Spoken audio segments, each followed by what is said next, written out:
Hey guys, thanks for joining me here on the Come Reason podcast. I just wanted to let you know that if you enjoy these shows, you can gain access to a lot of additional content by becoming a Come Reason Defender. With your tax-deductible gift of $25 a month, you'll be able to view exclusive videos, debates, and presentations, even by top scholars such as Dr. J.P. Moreland, Sean McDowell, J. Warner Wallace, Dr. Hugh Ross, and many, many more. Plus, our Defenders Library provides PowerPoint presentations and notes used to develop these podcasts. So check it out by logging on to the comereason.org/defenders page on the website and see all the benefits your support provides. And thank you for supporting Come Reason Ministries. Our society seems to be disenchanted these days, where people are feeling more depressed, more lonely. But at the same time, they seem to be dismissing the spiritual issues that we had previously looked to in order to give us more meaning and understanding in life. Could it be that our search for something more meaningful in life will turn our hearts and our heads back to God? Hi everyone, I'm Lenny Esposito, and on this Come Let Us Reason Together, we're going to explore the idea of atheists becoming re-enchanted with the idea of God, and how there's a surprising rebirth in people seeking things that are above and beyond themselves. So stay tuned. We'll talk about that on this Come Let Us Reason Together.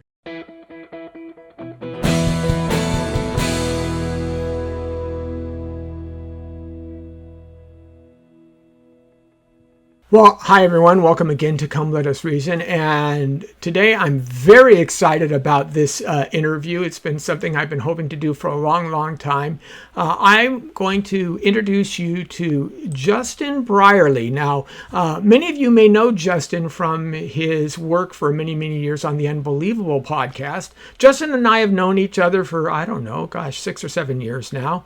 Whenever he gets the opportunity to stop by Southern California and we get a chance to talk. And finally, we've got an interview with him, which is truly exciting. Of course, I had initially hoped that at some point we could have reversed this and you could be interviewing me, but we'll talk about that as a separate issue. For those of you that don't know, Justin Brierley has been in broadcasting for over 2 decades. He had worked in radio, was the theology and apologetics editor for Premier Christian Radio, and hosted the Unbelievable radio show and podcast, as well as Ask NT Wright Anything podcast. He was also the editor of the Premier Christianity magazine from 2014 to 2018. Now, during that entire time, Justin had a lot of opportunity to speak with some of the most prominent Christian thinkers in our culture, as well as some of the most prominent atheist thinkers as well. And he facilitated debates on very important topics. Now, after writing his first book, Unbelievable, which was subtitled After 10 Years of Talking with Atheists, I'm Still a Christian, he's come out with a new book, The Surprising Rebirth of the Belief in God, that was published in September 2023. So Justin, welcome to the program. Glad to see you here.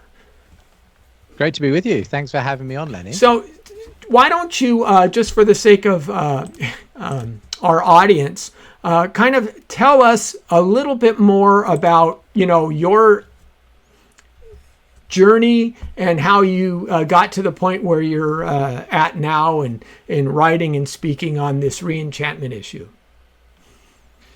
So just to recap, really, as you say, over 2 decades worth of what I've been doing. I've kind of just been trying most of my life to create good conversations between skeptics and Christians.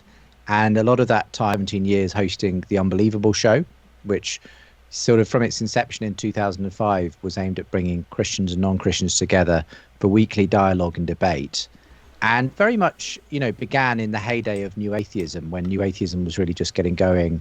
New Atheism being this quite dogmatic, anti-religious form of atheism that rode high in culture, sort of in the mid-2000s to the mid-2010s, and was, sort of had a certain number of spokespersons for it, the 4 horsemen of New Atheism, Richard Dawkins, Sam Harris, Christopher Hitchens, and Daniel Dennett, and they all had their own best-selling anti-God books, and there was a lot of sort of anti-God rhetoric going alongside that, and even things like the Atheist Bus campaign in the UK, which was a sort of, an advertising campaign for atheism. So that was that was where I got my start, and that meant that a lot of the conversations I was hosting were these quite bombastic conversations between Christian thinkers, these new atheist types, and very enjoyable, quite fun. I learned a lot along the way, managed to sort of really work out how I would defend Christian faith in the process of hosting all of these conversations. And my first book, Unbelievable, named after the show, as you say, had the subtitle, Why After 10 Years of Talking with Atheists, I'm Still a Christian. And it was my case for faith, really, having engaged in a lot of these debates, what I felt were the strongest arguments for Christianity, and why I believed that atheism, despite obviously there being lots of important questions it raises around Christian faith, ultimately that there were a number of questions it had to answer itself that I didn't feel it answered adequately. And actually, when you put them side by side, Christianity is a more compelling explanation of the world and lots of aspects of our experience. So that was all, as I say, through sort of to the mid-2000s and to the mid-2010s. I think I started to notice, though, a real change in the tone of the conversations I was beginning to host from sort of the end of the 2010s, around 2017, 2018. I'd already been seeing far more non-believers who were coming on the show distancing themselves from this new atheism. And increasingly, I'd noticed from the sidelines a sort of internal collapse of new atheism as well, all kinds of arguments and controversies that ultimately sort of split the movement. And I think in the end, it didn't really answer people's ultimate existential questions around meaning and purpose and identity. And as that movement began to wane for those reasons, I saw the rise of a number of interesting, still secular thinkers, people who wouldn't necessarily describe themselves as Christian, but who were drawing large audiences, but were offering very different answers to these questions to the new atheists. And that included people like Jordan Peterson, the Canadian psychologist, people like Tom Holland, the British historian, who has a big audience through The Rest Is History podcast. A number of other cultural commentators and thinkers who seemed to be willing to entertain the value of Christian faith again, even if they didn't necessarily believe it, and were kind of pointing their audience in the same direction. Jordan Peterson, for instance, hear about him. He was this sort of rather eccentric psychology professor in Canada, but who was drawing huge audiences to lectures on the Book of Genesis. And a lot of these were young men. And, that's a kind of a demographic that a lot of churches are missing. Yes. And yet here he was pointing these young men back towards scripture, towards as a way of finding meaning and purpose. And his best-selling book that came hot on the heels of that, 12 Rules for Life, was a sort of, packed with scriptural references and sort of, when I brought him on to my Unbelievable show to debate this with atheist psychologist Susan Blackmore, you could have been forgiven for thinking Peterson was a sort of Christian apologist, because he defended so vigorously the idea that you can only make sense of the idea of human value if you conceive of us being made in the image of God. And so it was just fascinating to see this new conversation emerging, these folk coming out of the woodwork who had, quite significant followings. And I've just seen that continue. The book, The Surprising Rebirth of Belief in God, that sort of tried to capture this trend, was published in September 2023. And I think that trend has only accelerated in the year since its publication. And I've charted a lot of this in the podcast documentary series of the same name. A particularly significant moment was Ayaan Hirsi Ali, who arguably was the fifth horsewoman of New Atheism. She was very much part of the New Atheist cadre of thinkers and intellectuals who shocked everyone. In November, she announced her conversion to Christianity, and her story almost was an encapsulation of my thesis, really, that this new atheist story just wasn't working out for people and for culture. and that people were reconsidering Christianity again.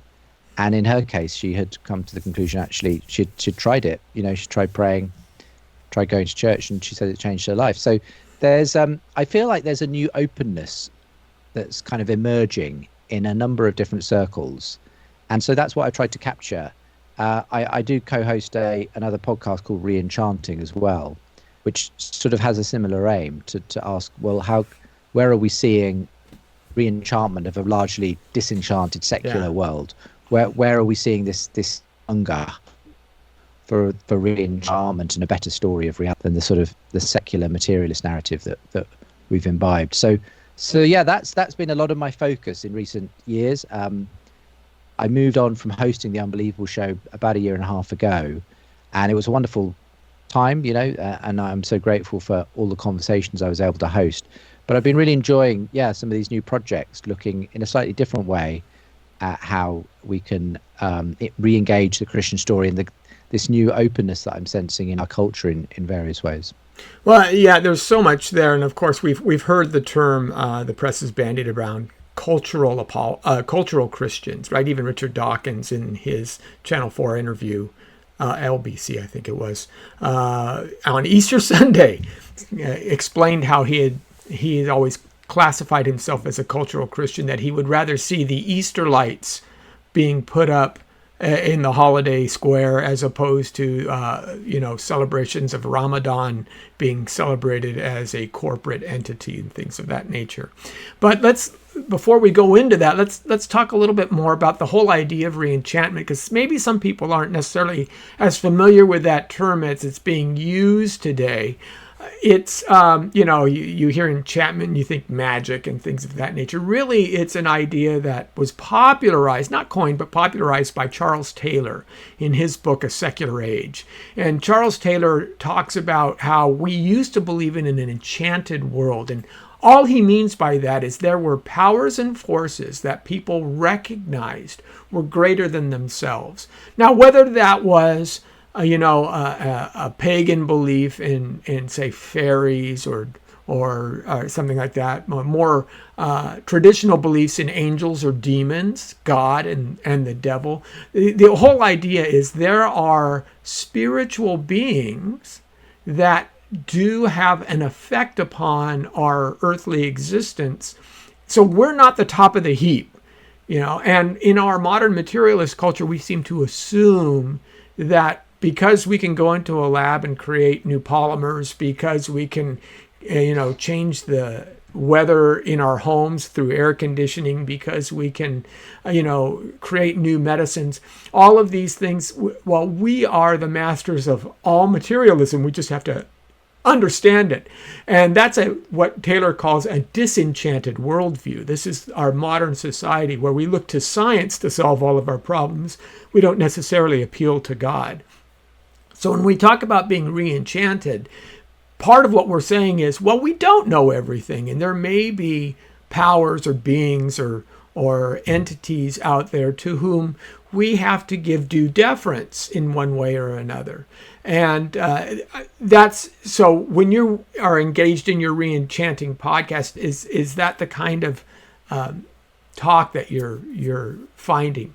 Yeah, that's right. I think it's kind of contrasting the world, the kind of materialist account of reality, which does sort of believe that it's kind of broken everything down to its constituent parts, and by simply getting to grips with the physical forces, the atoms, the electrons that make up reality, that you've somehow explained it. You can kind of explain it from the bottom up in that way, and attempt to master it as well.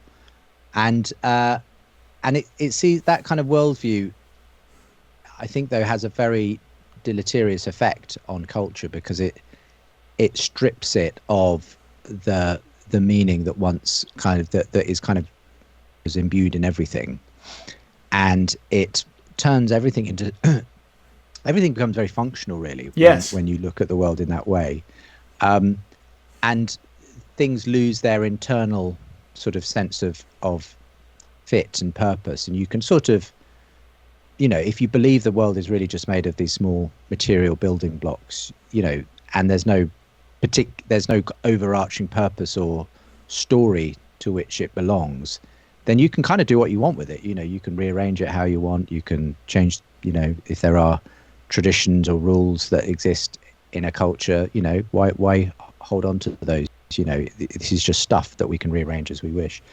But the problem is, I think what we've experienced in the process of doing that, the deleterious effect of that is, and the thing I kind of really focus on in the series and the podcast and the book, is this kind of meaning crisis that's developed in the wake of that, because we don't have any kind of coherent story that now makes sense of our life that our ancestors did, and many people did, with the Christian story of reality. And that was a story that did enchant life. There have been other stories in other cultures and parts of the world that were part of this enchantment, but there was this sense that at one time that there was a sort of, you were part of something much bigger than just a story about the inevitable outworkings of physical forces. And that gave, I think, in the past, the ability for people to actually have much stronger resilience, ability to cope with things, because they saw themselves as a sort of having significance in a story that is bigger than themselves. I think it caused people to treat the world around them in different ways and treat each other in different ways, because they understood that that other people were made in the image of God. That was the idea, that there was this sort of divine aspect to every person. And so that's so this is the effect of losing that story, is this disenchantment that Charles Taylor talks about. And even Charles Taylor also talks about liquid modernity and this idea of the expressive individualism, right, that now, in the absence of those stories that once bound people together and gave them a sense of the enchantedness of life and the sort of story, if our own individual truths and stories, or we're encouraged to, and actually that means you're sort of unmoored from anything bigger than yourself, and you kind of, if you become the master of your own destiny, it can actually be very burdensome. It can be something that's actually incredibly stressful, I think, for people to feel they have to invent themselves. And so that's the world we find ourselves in today, I think, where we are living in this sort of liquid modernity, expressive individualism. We've lost a sense of a story that we're all part of. And the disenchantment, if you like, I think has been felt very keenly in recent years. And I think the New Atheists sort of almost came along and sort of insisted upon disenchanting the world. But in the process, I think, in a funny way, I think a lot of people realized that something was missing in the process, that the answers they offered, science and reason, which are good for some things, were not enough to actually build a meaningful life. Right. And that I think it almost had to get to that point of the New Atheist moment before I think this sort of slight turning of the tide is happening, where people are realizing we can't live on this for much longer.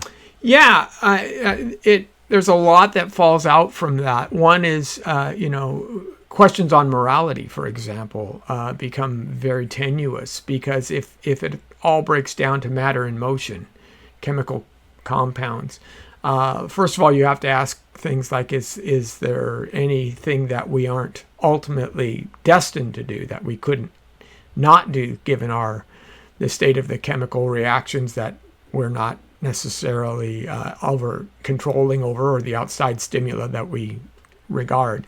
But beyond that, does morality even exist in reality? Because if materialism is the ultimate reality, then moral questions just don't make any sense at all. They just are as they are. And so you can see how that would generate a more amoral society. Anything I wish to do, I can.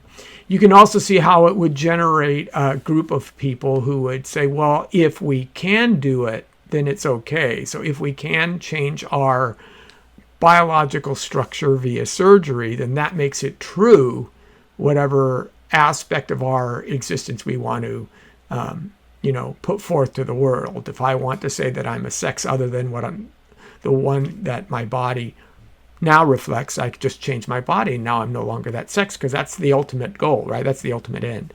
So yeah, you do have those many different areas where that gets touched. So who is the kind of the average guest? Who's the typical person that you would interview on your podcast?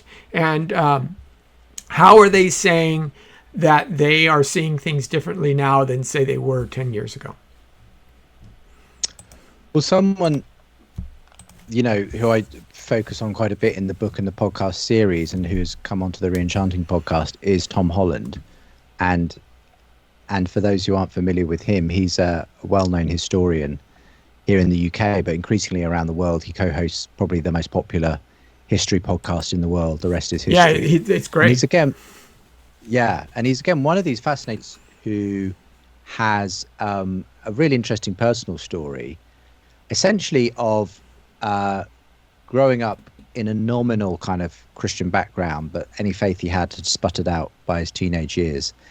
And he went on to, after studying at Oxford, a very successful career publishing popular historical works, especially on the Greco-Roman world. But he talks in his book Dominion, which came out in 2019, about this journey he went on. The longer he stood in the sandals of the Greeks and the Romans, the more he realized how alien their worldview was to his own, because this was a world in which slavery was a de facto part of the economy, where the lives of women and children were cheap, where some people could be the sexual property of other people. A Roman male could effectively have sex with anyone who was his social inferior, and all kinds of other ways in which this world was just very alien to his own values as a sort of 21st century Westerner who believed in equality of all people, dignity, compassion, progress, freedom. And it made him think, well, where did I get those values from? Where did they come from? And he realized they obviously didn't come from the Greeks or the Romans. And they didn't really come from science or atheism. Those are sort of value neutral, things. And he realized where they came from was Jesus Christ. And this person who had died the death of a rebel slave, but whose followers said was God incarnate and had risen again. And on the back of his life and his teachings, they went out and completely reshaped the world that Tom Holland now lived in, to the extent that these values of compassion, equality, dignity, and everything else are just so second nature to most people in the West. No one questions them. It's just, but there is a question: where did they come from? They didn't come out of a vacuum, and it was kind of the realization that they actually stem from the Christian worldview that has led Tom Holland to kind of become a really interesting advocate for the value of Christianity, as someone who sort of, it's hard to say exactly where he is himself in terms of Christian faith, but certainly to lots of his secular brethren and peers, he has kind of just been reminding them that the values they hold did not come from their atheism, and this has been especially something he's reminded a lot of people, British Humanist Association, people like that. He frequently says, look, humanism in its secular form now is just sort of hollowed out Christianity. That's right. It's a heresy of Christianity specifically. Yeah, it's a Christian heresy, he says, and sort of a godless Protestantism, basically. And there was an interesting moment because he had a really interesting debate with well-known atheist philosopher A.C. Grayling back in 2019 on my show. And they had a really feisty, sparky debate where they cover lots of areas of history. But at one point, when they were debating this question of whether humanism, as A.C. Grayling sees it, is just a sort of a human pursuit, and we would have got these values, and given any cultural, eventually, good humans will come up with these set of moral propositions and values. And Tom Holland had come with a whole list in his pocket, which he took out at this point, of where all the humanist conferences in the world had taken in the last last 50 years. And he said, with the one exception of Mumbai, they were all in Christian heritage countries. So basically Europe, America, and elsewhere. And he said that's not an accident. The reason why humanism is basically a Western European project is because it's born of Christendom, and it just does not exist in other parts of the world. These values are not a given in whatsoever. They haven't been historically, and they aren't in many parts of the world today. So it's I thought that was a clever way of kind of making the point, actually, that yes, like it or not, secular atheists have to face up to the fact that they got their secular morality from somewhere, and it was actually Christianity, not the Greeks or the Romans or science or atheism. Yeah, I agree. I've also been reading. I had been reading the works of Larry Seidentop out of Oxford, who his book Inventing the Individual does a very good job of documenting how Christianity literally changed the idea of culture, and we see that even in our popular understandings right now. One of the things, and I think I've talked with you about this before, is even the idea of the superhero. That can't happen outside of a modern Christian context, because we've all had myths. Every society's had myths, but if you look at the myth of the Greeks, if you look at ancient Far East myths, they're usually always aristocracy who's the hero of the myth. And that aristocrat is either trying to battle his own demons to become stronger, to gain more grandeur, right? Jason and the Argonauts looking to sail and find the gold, or to get back to a place where he should have been prior, Odysseus trying to reclaim his throne, Oedipus, things of this nature. It's always the lower classes just didn't matter, and as you say, I mean, heck, Aristotle's Politics, page 1 starts off with, we need slaves. Slaves need to be slaves because that's what they were born into. This is the guy who wrote the book on ethics, and and this is what he's saying. So but my point is like, it's only after Christianity comes in. What Seidentop does is he argues that the Christians did something completely unique in that they made martyrdom a badge of honor, and that was part of the instilling worth in the individual regardless of your economic station in life. And the fact that people would go to their deaths willingly as martyrs made all of the other slaves and all of the other underclasses turn and say, what's going on here? And that's really what we see in our superhero genres today. It's we don't want another Hancock, if you remember the film Hancock, where he's living for himself, or we don't want Peter Parker to just take the money from winning wrestling and that's that. With great power comes great responsibility. That's what we believe. Yeah, you're going to have to suffer. Clark Kent's going to have to get the sand kicked in his face in order to save some old lady who's just crossing the street, which, again, in the ancient days, you would have dismissed that. The Spartans were, hey, either come back with your shield or upon it. That was the goal. And Christianity today says, no, there's value in the individual regardless. And so it is a complete reversal. And as you say, we now assume those values. But if you look at the Far East, if you look at any ancient culture, if you look at Mesoamerica, if you look at anywhere you look, the Norse kingdom, prior to Christianity or apart from Christianity, even the modern Islamic world, these are not the values that they hold. It's something different. It's something unique. Now, to the extent that some of the modern cultures have been influenced by Christianity, maybe they're not Christian, modern day Japan as an example, that's going to be different. But there's still a hard Christian influence that's starting to make them think differently about those things. But you definitely don't see those cultures across the panorama of history. That's not the default for humanity, if you will. So I think it's interesting.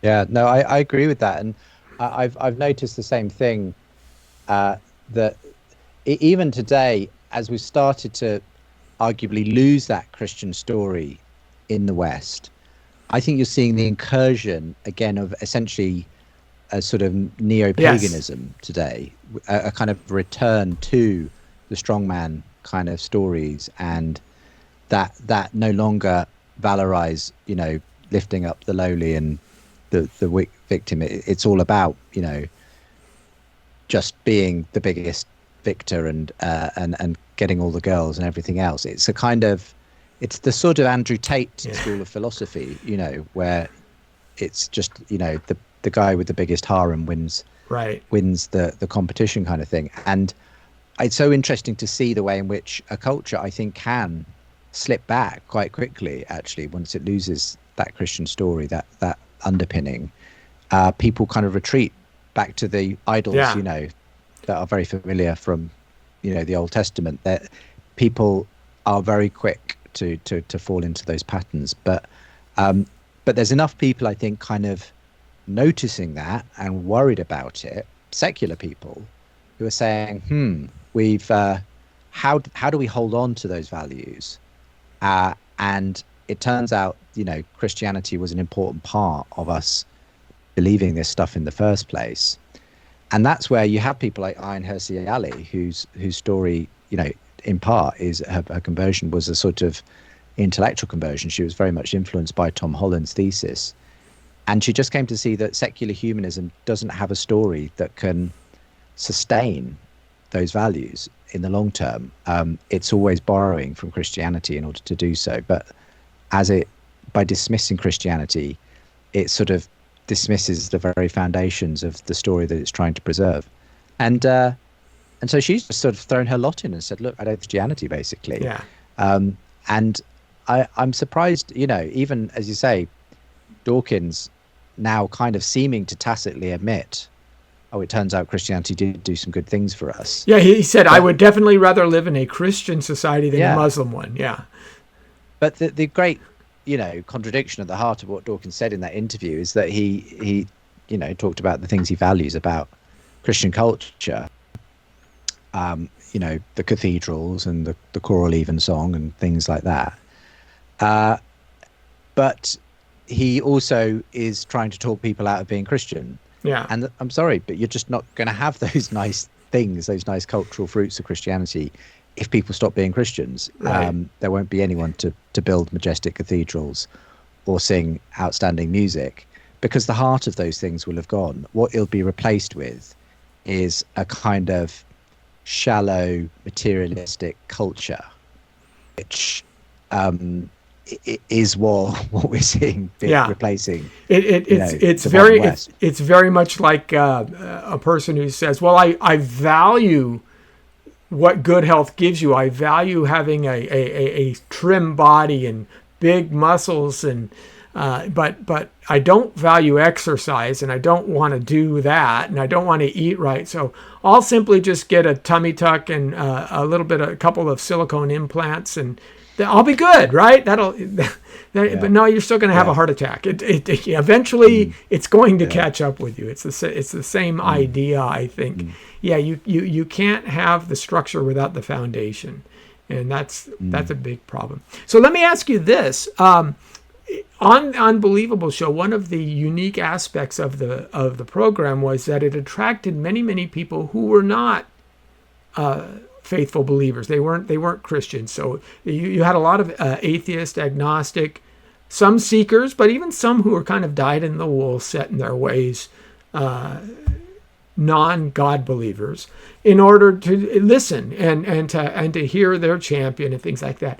In your new podcast, how is the audience receiving it? Who are you seeing is listening? Or did some of those folks carry over? Are they asking questions? Are you getting interest? Are you hearing people saying, "Wow, he told a story that was much like mine"? Or tell me about your audience and how they're responding. Yeah.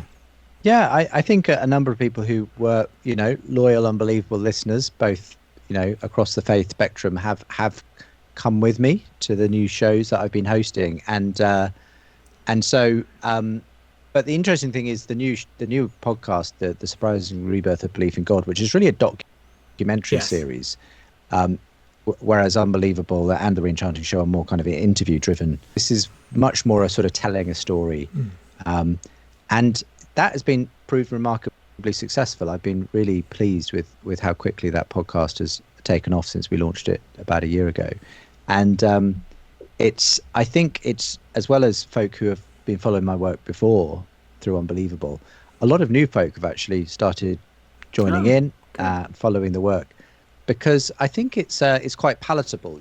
I think inevitably when you do sort of fairly high level debates on, some of the specifics of philosophy and theology and history and science, it tends to attract, people who are, kind of hardcore people who want to sort of really hear those kinds of dialogues and debates. The nerds. That's. I was searching for the right word, but you put your finger on it there.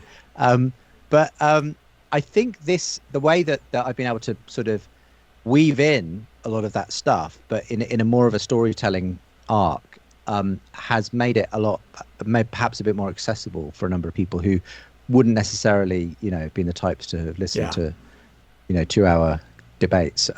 So I think that's helped, and I just had a lot of positive feedback, yes, from a lot of Christians who have said this is really helpful. It's kind of helped me to understand the cultural moment we're in, and it's also, I think for a lot of them, given them a lot of reasons to believe in the process, as they've heard about some of the areas where there's been these conversations. But yeah, a lot of agnostic seekers who have been in touch with me, saying, I recognize myself in this story. Oh, great. That was me, 10 or 15 years ago. I would have been on the side of the new atheists. I was very scornful of religion, but I've sort of had a change of heart. And some of these people are saying, I'm not quite there yet in terms of faith. I'm still looking. I'm, really interested in some of these characters that you've been profiling, the Douglas Murrays and Jordan Petersons and Tom Hollands, and others who have said, I have crossed the line. I became a Christian. I'm now attending such church. Just had someone get in touch with me just last week who started listening to the show around the beginning of the year, and told me his story of having been very dismissive of religion at one time in his life, but kind of going on this search, which involved actually a long period in Buddhism as well.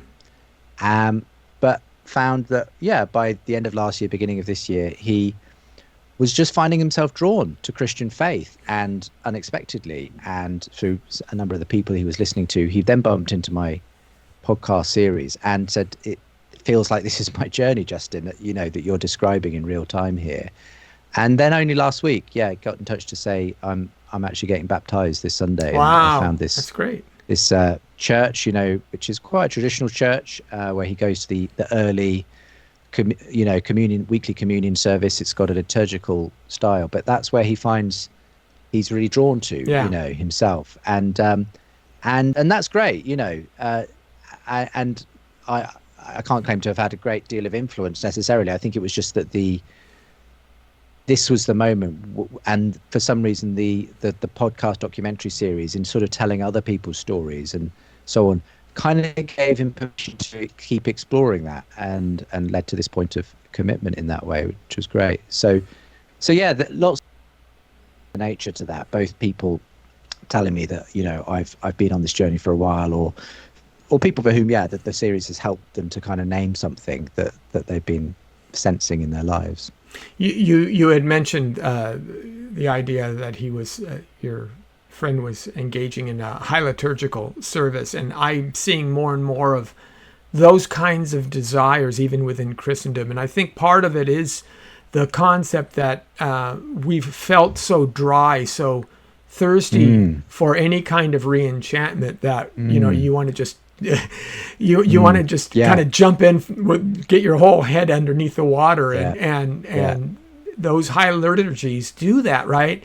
And it's funny, the medievals were really intelligent. They understood how to shape edifices and experiences in order to communicate, especially to a largely illiterate audience. So if you walk into a cathedral, you immediately hush your tone. You immediately become much more reverent. You just feel the presence of, you're in a place that's different than the market. You're in something that exudes an idea where, it requires a specific reverence. And again, I think humanity tends to swing in cycles, and I think what happens is that we get over kind of ritualized, and everybody does the same thing lockstep in the same one. You're saying, well, all you're doing is you're doing this performance, but it's a performance for the sake of performance, right? It loses its meaning. And so everybody says, well, we want real relationship, and they pull away and they do this kind of this freeform thing. You had the Jesus movement of the 60s and 70s and things like that. But now I think people are swinging back because that became so loose that it's like, I don't know what, it's like, I appreciate that you love God, but that doesn't mean that, you should dress like you're taking out the Sunday trash in order to go to service. There's a balance, I think, that we're finding out. In your... Yeah. Oh, go ahead. I was just going to say, I think for me, inevitably every generation, the thing that you can lose the meaning behind something. Yeah. Something can turn into just a dead ritual, obviously, when what was the living faith of one generation kind of just turns into just the nominal Christianity of subsequent ones. So I can see why, when that kind of renewal swept through, the West Coast in the Jesus revival, and you had sort of the whole beginnings of the house church movement and this kind of very much more kind of informal way, and the non-denominational churches springing up and everything. It was a needed correction in a way, because it injected a kind of a sense of the power of the Spirit again into people's lives, and the sense that actually God is just as much there on the beach in California as is in a grand cathedral. But I agree with you. I think that it can, even those sorts of expressions can, you can, there can become kind of vain repetition even in those sorts of expressions of church. And for me, I've seen a lot of people kind of go through that cycle. My parents are a good example, actually. They were essentially saved in a sort of the British counterpart of the Jesus People movement. But now in their sort of early 70s, they, for several years now, have been actually going to their local parish church, which is very traditional, and they kind of went through that whole cycle because they were the children of themselves Anglican ministers, interestingly, both of them. But they sort of had rejected the faith of their parents by the time they got to their sort of teenage years, early 20s. But they had this radical kind of conversion experience to a very different stream of Christianity, this, charismatic, non-denominational stream. But they've kind of come back, interestingly, in their late years to where their parents were, which is this more structured, liturgical. And I see a lot of people go on that journey, actually, where they think they don't need that. That's kind of for an older generation. But as you get older yourself, I think you start to reevaluate the value, actually, of tradition, structure, ways of kind of approaching God that have kind of been tried and tested in a way, and you're not having to sort of come up with it from scratch every Sunday morning or whatever. So it's kind of, and you can kind of almost see whole cultures go through that as well. It's not just an age thing. I think there's a sense in which a culture will kind of move through those different manifestations. Agreed. So let's talk about your Reenchanting podcast and how that's going. You say it was primarily an interview format. Who have you had on, and how do you see that leading toward a larger kind of reenchantment of at least a subset of culture? Well, we're in our 5th season at the time we record, so we've recorded already 50 episodes, because there's 10 episodes per season, and all kinds of fascinating guests. We bring what's lovely about it is that when we're recording in person, we actually record at the top of Lambeth Palace Library in London, which has a fantastic view across the City of London, across Parliament, So it's a wonderful, evocative kind of backdrop to these conversations on culture and faith that we're actually using, and we're filming it effectively from the heart of the Church of England at Lambeth Palace there. And we've had just some really amazing conversations. Probably some of the ones that stick in my memory would be Paul Kingsnorth, for instance, who again I featured in the book and my podcast series too, but one of these interesting, surprising converts to Christianity. And Paul's story is that he kind of rejected faith as a young man.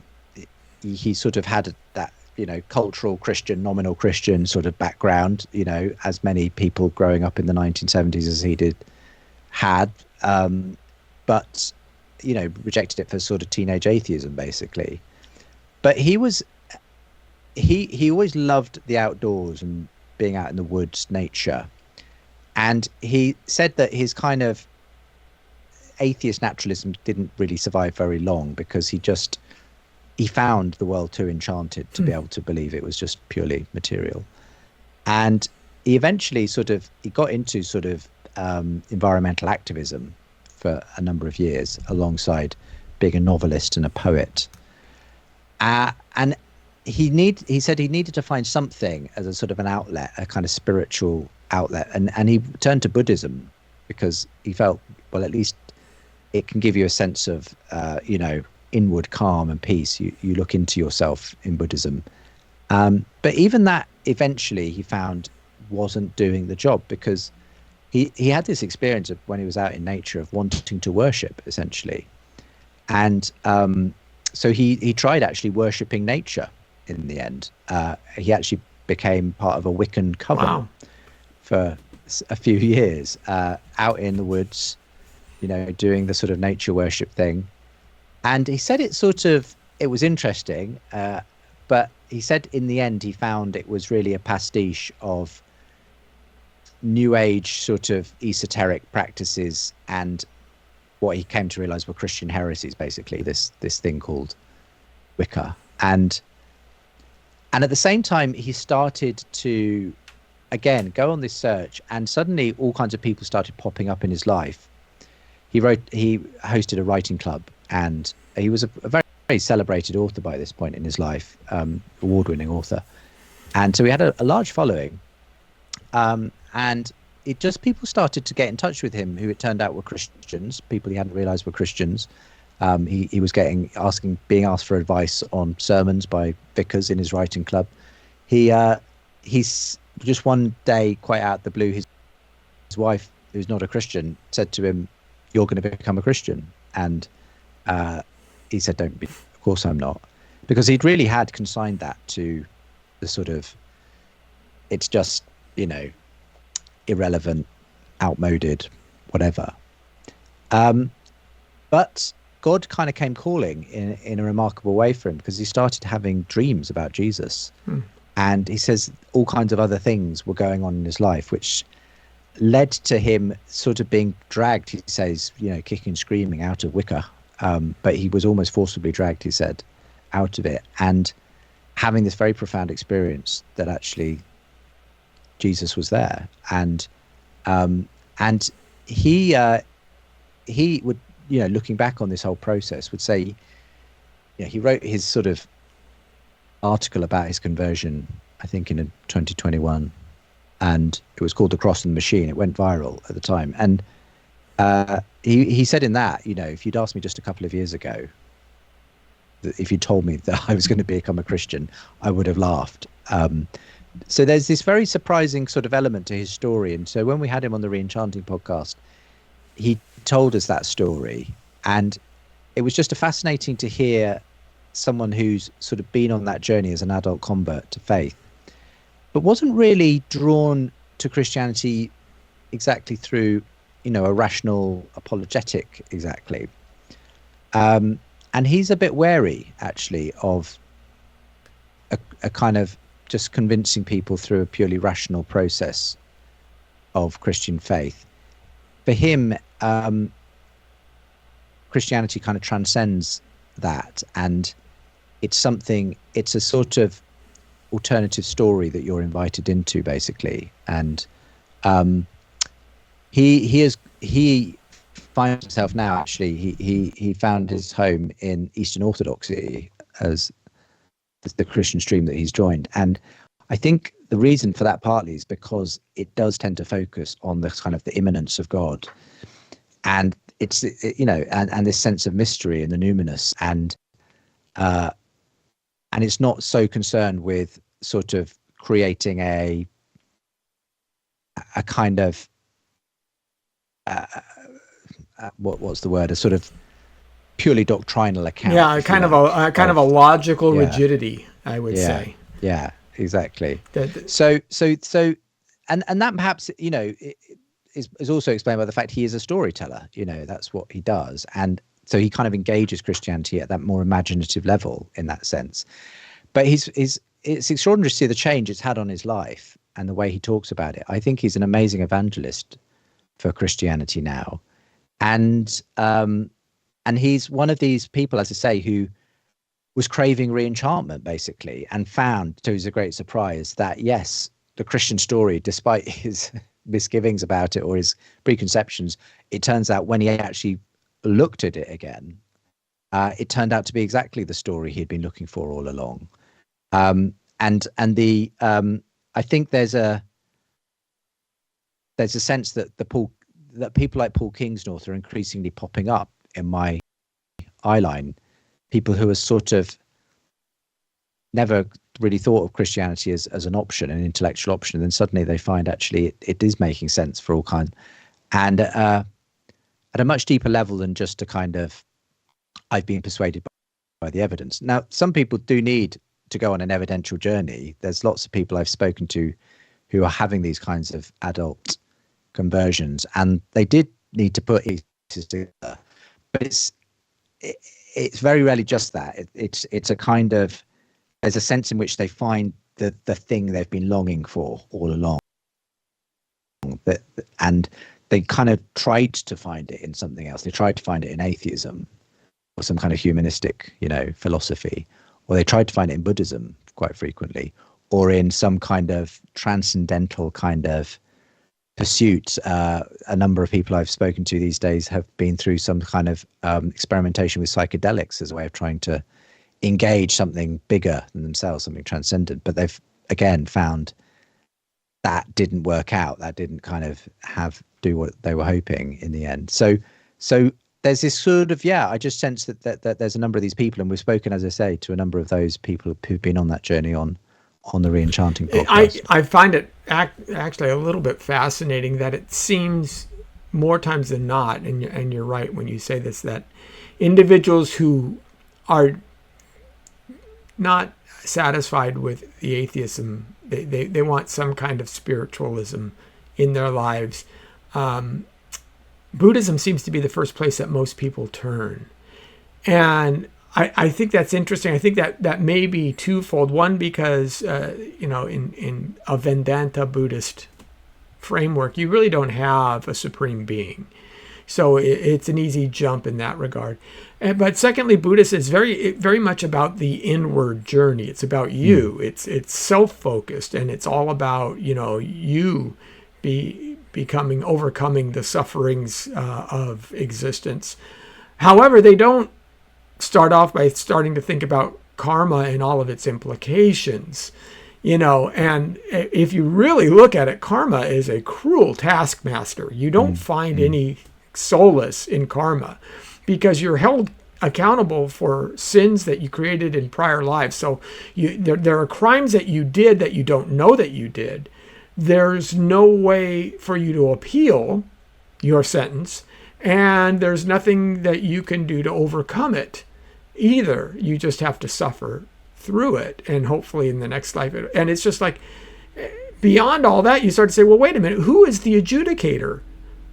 What is this karmic law? Because we all know moral questions have vagaries to them. Lying is wrong, but if you have Jews in the basement in World War II, maybe it's not wrong. Who's the one that decides whether your action is morally right or morally wrong? Where is that written down? And Again, it's just when you think about Buddhism from that angle, it's really a impoverished belief system. But it's funny that everybody jumps to it like there's some ancient, as long as it's ancient and it's Eastern, as long as it's not Western, then it's okay to check out.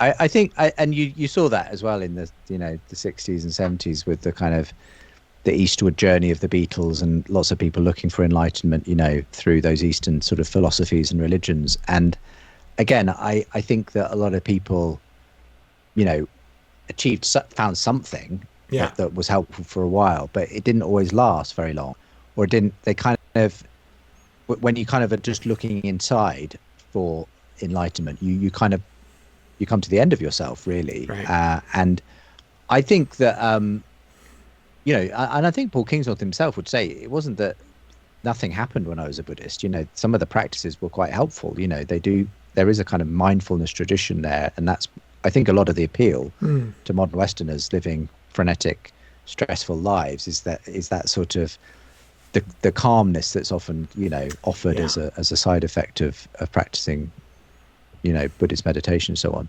But I think what he found was, as he said, that it's a sticking plaster rather than an answer to life. It's sort of it'll get you through, but it doesn't, as you say, it doesn't provide a natural foundation for the story of what life is actually about. And I think in a way the fact that he's gone into the Orthodox stream is interesting because I think what Paul Kingsnorth, where he draws a lot of inspiration from, are the more contemplative traditions that are in that sense, the Christian equivalent, arguably, of a kind of more meditative kind of way of looking at life and spirituality. So the Desert Fathers and the wild monks of the British Isles, and the people who sort of really did that kind of thing, living with and among nature, and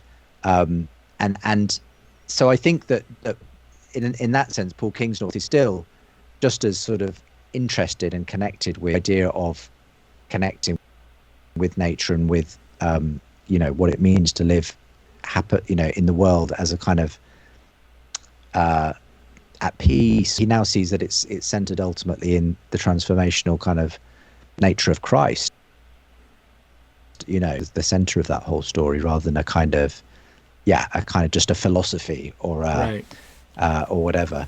And when it comes to the love affair that there has been in lots of Western places, especially among Hollywood and so on, with Buddhism, I think it's a very pick and mix type of one. Yeah. Very few of them have ever really, I think, fully embraced, the reality of karmic law and everything else. It's actually a very Christianized, ironically, version of Buddhism, I think, that a lot of people end up adopting in that way. Yeah, they'll all tell me, oh no, I was reincarnated from the handmaid to the queen or something. They never say, well, I was reincarnated from a dung beetle. No one ever tells. Whenever they do their past lives regressions. They have super interesting past lives, don't they? Yeah, it's funny exactly. that. Okay, so Justin, what's next? What's next for you? What do you see in the future? Tell me how you see your ministry growing from here. Well, honestly, I never look too far ahead because I'm trying to just do whatever the right next thing is that God seems to be leading me in the direction of. And I hope that doesn't sound too pious, but I guess for the moment, I'm continuing to explore this surprising rebirth phenomenon. So there'll be a season 2 of the podcast series where we're continuing to open up a lot of the questions, topics, interview more guests. I'm really, I feel like there's something happening, hoping to kind of potentially create a few other ways of engaging this, hoping perhaps to put on some kind of a conference next year to help churches and church leaders to sort of engage this fruitfully. We're starting to just, in terms of the content that I'm producing, having sort of got our act together with a few podcasts now, we're putting out more video content as well. So just actually the night we happen to be recording, we've just released a conversation I had with Alex O'Connor, quite a well-known atheist YouTuber, and who's just himself quite a fascinating person, which we're just starting to be able to release more and more of those kinds of videos on my own channel, which is nice. And plans as well afoot for some kind of a return at some point next year to my first love, really, which is hosting and moderating dialogues and debates. So I've had sort of, a year and a half, and it'll be, by the time I get back to doing it, the best part of 2 years since I've sort of hosted regular conversations as I did on Unbelievable. So looking forward to that. We're starting to put together the plans for some kind of a show, video, audio, podcast show, where I will again start to moderate some interesting conversations, hopefully. So watch this space and see what comes out. Great. Well, thank you so much, Justin, for your time. We will, if you want to find out more about Justin, justinbrierley.com. We will link to his website. We'll also link to both the books that he's written and the podcasts that were mentioned on the program. So I'm excited to see these things. Any plans for coming back to the States? I know that's maybe twice or three times a year, but... Well, yeah, once or twice a year I get to come out, and it's always fun if I am in California for us to say hi, Lenny. I no specific plans at the time of recording, though there's a few conversations in the works about some possibilities. So again, watch this space, and hopefully I'll be over at some point next year. Great. All right. Well, God bless. Love the stuff you're doing, and we'll talk soon. Thank you.